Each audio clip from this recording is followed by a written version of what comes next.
Hello, everyone. So, today I want to talk about something that is interesting as far as me entering another state of consciousness. So, at my workplace, there's this maybe 5 by 5 cube, 5 by 5 feet cube, that when I enter it, not all the time, but pretty frequently, I enter into another state of consciousness. Now, this can happen when there's either many people that had died there or have attachment to that spot, or we're just contemplative and there's enough energy built up to where your own consciousness will reach different levels.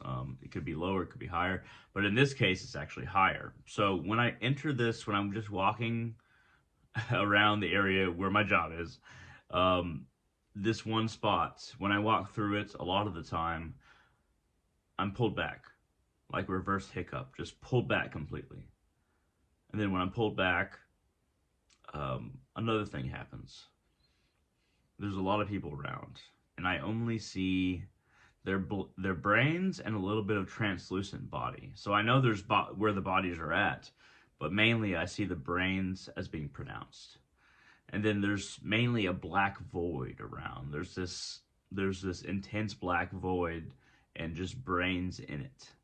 And I can kind of see what's going on in my environment because every other thing is kind of clear, but very retracted. You can see a little bit of what is going on. Basically, it's the intensity of the lighting consciously that I can see, and it's a low intensity of lighting for the consciousness. So basically, what I see is a void with a lot of brains in it, my brain included, and then everybody else around me. When I feel this sensation, when I visualize this, by accident, um, it makes me feel less associated with not necessarily just what I'm doing, definitely disassociated with what I'm doing, but disassociated with my role in the environment. The environment then feels like it's just a product of circumstance rather than something that we all decided to operate in or decided to accept as our reality. It makes reality feel like it is a very, very temporary state, but not only temporary, but very flimsy. Reality itself, being governed by time, um, makes up the formula for an existence that is less than it could be if we were to rather enlighten ourselves and bring ourselves to a higher intensity of consciousness in this world, but also in other dimensions, reaching higher levels of consciousness that allow us to transcend this lower level that we find ourselves in. This one spot makes me feel that way. And so this one spot that is not significant to anybody else has become a portal for me. A portal that I did not choose, but a portal nonetheless. So in all of our lives, we have to remain conscious of when our thought patterns change.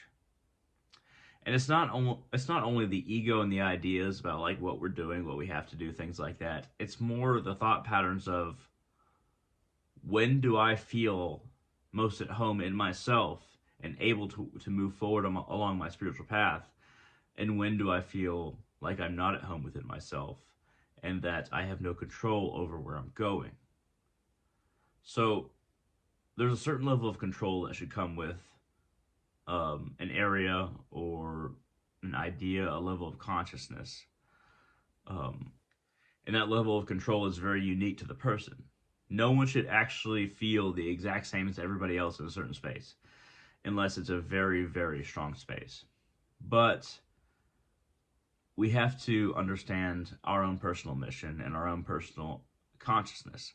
And when we understand our attunement, we can reattune once we enter certain spaces. We can become somebody else for a time if necessary when we go into a certain environment so that we can imagine what we can become in the future in a greater degree by playing with this idea of being somebody else or being a different vibrancy, being of a different vibration. And if we imagine that, if we work through that in various spaces, then eventually all these things contribute to an ascending pattern of enlightenment. The ultimate space, of course, is the space within yourself that you have to prepare in order to have the ritual of your life. You have to prepare your inner environment, which is the mind initially, so that it is not a place that will become a hell for you or is a hell for you, but more something that is welcoming, that you can exist in and allow yourself to grow within. You have to retrain your brain about, regarding self-talk, regarding your emotional reaction to certain ideas and the environment. And you have to train yourself to allow certain missteps and certain things that you don't know, or being introduced to those things, that you respond in a way that is not hostile. Because a lot of the time, most of the time, people respond to different ideas, new ideas that they're not ready for in a hostile manner. But you must prepare your mind space for thinking deeply about yourself, and also responding in a way to new ideas that you truly assess them, instead of pushing them to the side or reacting violently in a way that is just mental or maybe even physical.